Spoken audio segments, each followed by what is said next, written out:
Great, we've come a long way. We learned how to navigate quickly using keyboard shortcuts. We got accustomed to some advanced mechanic tools, and we know how to format spreadsheets professionally. That's awesome. This means we are ready to dig deeper into our favorite topic, Excel functions. If you want to be efficient and stand head and shoulders above everyone else, make sure you know how to use advanced functions. Yes, if, SUMIF, and COUNTIF are important, but there's so much more that you can learn. Starting from this lesson, we'll go through several important functions, and the best part is we'll apply these functions in practice later in the course. So, without further ado, let's learn about nested functions. Okay, in general, we can say that functions allow the interaction between the information in different cells in a spreadsheet. Hundreds of functions in Excel are organized into different categories: compatibility functions, database functions, financial functions, statistical functions, and the list goes on. I'm not sure even the people who created them remember what each function does. It is very important to remember that you can use more than one function in a given formula.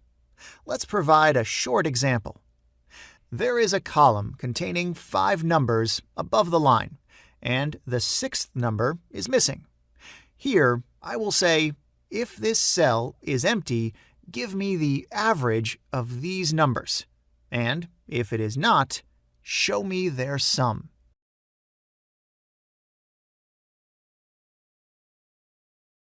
Okay, and now I will use the average function within the if function. Also, I will need the sum function for the third argument of the if function. Let's check if it works correctly. I will put 1,000 here. And yes, apparently it does. Well, in these situations, when you use functions inside of other functions, it is more appropriate to say that you've written a nested function. Excel allows you to nest as many as 64 levels of functions. Call me if you see a formula that is that long and complicated. I imagine that it has to be 3 pages long, right?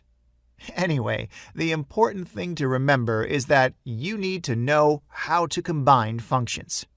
In the lessons of this section, we'll provide several examples of how to do this. So stay tuned, and of course, thanks for watching.